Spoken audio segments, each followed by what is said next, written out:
Welcome to Democracy Now!, democracynow.org, the War and Peace Report. I'm Amy Goodman. Plainclothes immigration agents have detained another international student without warning, Turkish national and Tufts University PhD student Rümeysa Öztürk. Surveillance video from a nearby house shows 6 masked agents approaching her on the streets of Somerville, Massachusetts, near her home Tuesday evening. She was with friends making her way to a meal to break her Ramadan fast. Tufts University's president said the school had no prior notice of her arrest and that government officials said Öztürk's student visa had been revoked. Last March, she co-wrote a piece in the student newspaper criticizing the Tufts administration's response to Palestinian solidarity protests on campus, which were calling for divestment from Israel. In a statement, her lawyer says she successfully filed a petition to block her client's removal from Massachusetts, though ICE records indicate Öztürk was transferred to an immigration prison in Louisiana. Her lawyer, who as of yesterday evening had not spoken to her client, called the situation incredibly bizarre and concerning. Over 1,000 protesters poured into Powder House Square near the Tufts campus in Somerville Wednesday. This is Leah Kayali of the Palestinian Youth Movement.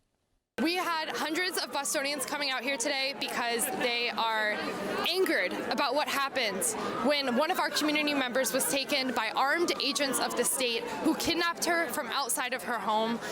People are here to stand up for the movement that she was punished for supporting, the movement for a free Palestine and to end the genocide in Gaza. And they're also here to continue to support our immigrant neighbors who have been getting picked up by ICE ever since, not just Trump came into office, but Biden before him and every administration.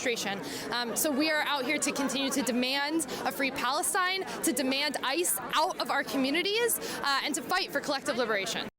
This comes just weeks after the arrest of Columbia graduate student Mahmoud Khalil here in New York. Another international student was detained by ICE this week, Alireza Daroudi, an Iranian doctoral student at the University of Alabama, though it's not clear why he was targeted. Meanwhile, in Washington state, authorities arrested farm worker union leader and well-known local immigrant rights activist Alfredo Lelo Juarez Zeferino. Protesters have gathered in front of Tacoma's Northwest Detention Center, where he's being held, to demand his release. Israel's killed another 25 people in Gaza as it continues its relentless attacks. Meanwhile, Israeli Prime Minister Benjamin Netanyahu is threatening to seize territory in Gaza if Hamas does not release the remaining hostages. Israel unilaterally shattered the Gaza ceasefire, ending discussions on the plan to release hostages. 17-year-old Palestinian teenager Walid Khaled Abdullah Ahmed has died in an Israeli prison. The group Defense for Children International says he's the first Palestinian child to die while detained by Israel. His family said he suffered from scabies and dysentery while locked up in Israel's notorious Megiddo prison, known for its abuse of Palestinian prisoners. Walid Khaled Abdullah Ahmed, who is from the occupied West Bank town of Siluad, had been jailed since last September. He's at least the 63rd prisoner to die in Israeli custody since October 2023. In South Sudan, opposition officials say the arrest of first Vice President Riek Machar marks the end of a fragile 2018 peace deal between Machar and South Sudanese President Salva Kiir, further tipping the country towards a new civil war. Machar is reportedly being held in his home after a convoy of heavily armed vehicles entered his Juba residence late Wednesday.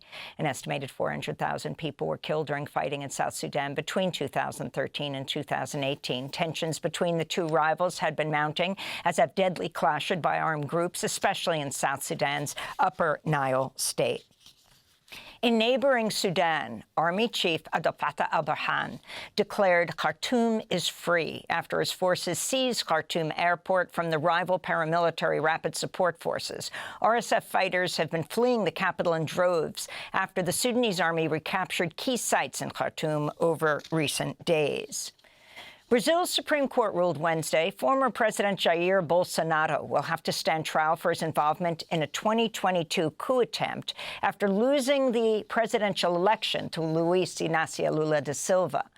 A federal police report issued last November accuses Bolsonaro of overseeing a plan to poison his rival, then President-elect Lula, as well as to annul election results, dissolve courts, and install a military dictatorship. Bolsonaro will face 5 counts related to the sweeping coup plot, which could result in decades of prison time. Back in the United States, a federal appeals court has denied a request by the Trump administration to lift an order blocking the president from expelling immigrants out of the United States using the Alien Enemies Act of 1798. The court order came on the same day Homeland Security Secretary Kristi Noem visited the Supermax prison in El Salvador, housing over 200 men, mostly Venezuelans, who were sent there by the Trump administration in violation of a judge's order. Human rights groups have long decried the inhumane conditions inside the Salvadoran prison. Noem posted a video speaking in front of a group of prisoners. First of all, do not come to our country illegally. You will be removed and you will be prosecuted. But know that this facility is one of the tools in our toolkit that we will use if you commit crimes against the American people. The Trump administration claims all the Venezuelans sent to El Salvador were gang members, but has presented no evidence. The Miami Herald reports at least one of the men had just been granted refugee status weeks before. In other immigration news, CBS News reports the Trump administration's paused the processing of green card applications for immigrants who'd been granted refugee or asylum status. Meanwhile, the Department of Housing and Urban Development, HUD, has begun helping the Department of Homeland Security identify undocumented immigrants living in publicly subsidized housing. Canada and several European countries have updated their travel advisories for the U.S. in recent days in response to Trump's escalating crackdown on immigration and transgender rights. Members of Trump's circle have scaled down a planned trip to Greenland Friday, restricting their visit to a U.S. military base in the far north after major backlash from Greenland and Denmark. Vice President J.D. Vance announced on Tuesday he'd join his wife, Usha Vance, on the trip. It's unclear if National Security Advisor Mike Waltz and Energy Secretary Chris Wright are even going. On Wednesday, Trump reiterated his desire to take control over Greenland while speaking to the press. We need Greenland for national security and international security. So I think we'll go as far as we have to go. We need Greenland. And the world needs us to have Greenland, including Denmark. Denmark has to have us have Greenland. The U.S. Supreme Court voted 7-2 to uphold a Biden-era regulation that requires ghost guns have serial numbers, be sold by licensed vendors, and for buyers to undergo a background check. Ghost guns are assembled by users from DIY kits that are typically sold online and had previously been untrackable. In other Supreme Court news, the Trump administration's filed an emergency application seeking to cancel $65 million in congressionally appropriated teacher training grants it says will be used for diversity, equity, and inclusion initiatives. In news from Columbia University, the Oscar-nominated documentary filmmaker Julie Cohen has stepped down from the selection committee for the prestigious DuPont Columbia Journalism Awards. Julie Cohen, who co-directed the documentary RBG, said the decision came after Columbia, quote, so readily caved to the Trump administration, unquote. 3 other jurors joined Cohen in resigning on Tuesday. Julie Cohen said in her resignation letter, quote, any thoughtful analysis of how institutions respond to creeping authoritarianism makes it clear capitulation is the wrong way to go, she said. To see our interviews with Julie Cohen over the years, go to democracynow.org.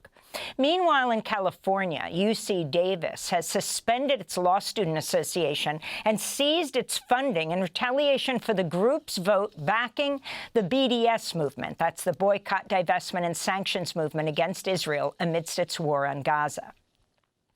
USAID is moving to end U.S. funding for Gavi, a global vaccine alliance that has procured life-saving vaccines for millions of children in poor countries for decades.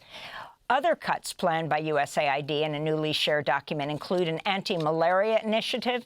Less than 900 active employees are currently staffing the agency, down from 6,000 before the Trump administration. Over 5,000 USAID projects have been eliminated. The gutting of USAID programs is being challenged in the courts. Gavi estimates the withdrawal of U.S. funding could lead to more than 1.2 million child deaths from preventable diseases. Calls for Defense Secretary Pete Hegseth and National Security Advisor Mike Waltz to resign are increasing after The Atlantic magazine revealed both officials had discussed precise information about the U.S. bombing of Yemen on a group signal chat that accidentally included the Atlantic editor-in-chief, Jeffrey Goldberg. Hegseth posted detailed information on the timing and weapons used in the March 15th bombing before the bombing. Waltz revealed the U.S. killed one target by bombing the building where the target's girlfriend lived. The White House has downplayed the growing scandal, describing it as a hoax while claiming no classified information was shared, a claim widely disputed by former intelligence officials. Several Republican lawmakers are now calling for an investigation. During a House hearing Wednesday, Democratic Congressmember Raja Krishnamurti called for Hegseth to resign. This text message is clearly classified information. Secretary Hegseth has disclosed military plans as well as classified information. He needs to resign immediately. He needs to resign immediately, and a full investigation needs to be undertaken with regard to whether other similar signal chats are occurring in this administration. Elsewhere on Capitol Hill, far-right Republican Congressmember Marjorie Taylor Greene held a hearing Wednesday as part of a campaign to defund public media. She called NPR and PBS, whose heads were called in to testify, quote, radical left-wing echo chambers with a communist agenda, as she attacked, among other things, LGBTQ plus programming. Democrats on the panel highlighted Republicans' hypocrisy and called to fire Elon, not Elmo, in reference to the beloved children's program Sesame Street. This is Texas Democrat, the head of the Progressive Caucus, Greg Casar. My Republican colleagues don't want to talk about the corporate waste, fraud, and abuse because those corporations fund the Republicans' campaigns. So instead, they want to shut down educational programming for kids and their families, and they want to shut down local radio stations. To borrow a phrase from Sesame Street, the letter of the day is C, and it stands for corruption. Trump announced a new 25% tariff on imported cars and auto parts. It's set to take effect April 2nd, which Trump's been referring to as Liberation Day. The tariffs will also apply to U.S. brands that have been assembled outside the country. Consumers could see car prices shoot up by $4,000 to $12,000. In a major upset for Pennsylvania Republicans, Democrat James Malone won a state Senate seat in a district that voted for Donald Trump over Kamala Harris by more than 15 points in November. Democrats also won a Pennsylvania House race Tuesday, and possible early signs of widespread voter opposition to the Trump administration. This comes ahead of two key special elections for the U.S. House in Florida next Tuesday, including a race to fill the congressional seat left empty by Matt Gaetz. Trump's endorsed the Republican candidates Randy Fine and Jimmy Patronis, but despite the races taking place in deep red districts, Democrats Josh Weil and Gay Vallimont have out-fundraised their opponents. There are currently 218 Republicans and 213 Democrats in the U.S. House. And the Kennedy Center for the Performing Arts has fired at least 5 members of its social impact team, including its artistic director, the renowned artist Mark Bamuthi Joseph. The team aimed to expand the Arts Center's reach to diverse audiences and to commission new works by Black composers. The job terminations come weeks after President Trump took over the Kennedy Center, named himself chair, and fired most of the board of trustees. Mark Bamuthi Joseph recorded this video from his office after learning of his firing. Well, I am sitting in my office at the Kennedy Center one last time. It's funny, I'm taking things down like this red, black, and green American flag and this extraordinary piece of artwork that my man Greg made that honors Stevie Wonder, and this poster from BAM, and the commemorative album that was organized by Swiss Beats. Basically, I'm taking down everything Black in my office. just as the new leadership of the Kennedy Center is doing its best to disavow much of the literal color that has made this place special. Mark Bamuthi Joseph speaking after being fired as Artistic Director of Social Impact at the Kennedy Center for the Performing Arts after President Trump took over as chair of the board. This past weekend, Mark Bamuthi Joseph performed his piece, Carnival of the Animals, an allegory to January 6th and the insurrection. He performed it at Alice Tully Hall at Lincoln Center here in New York.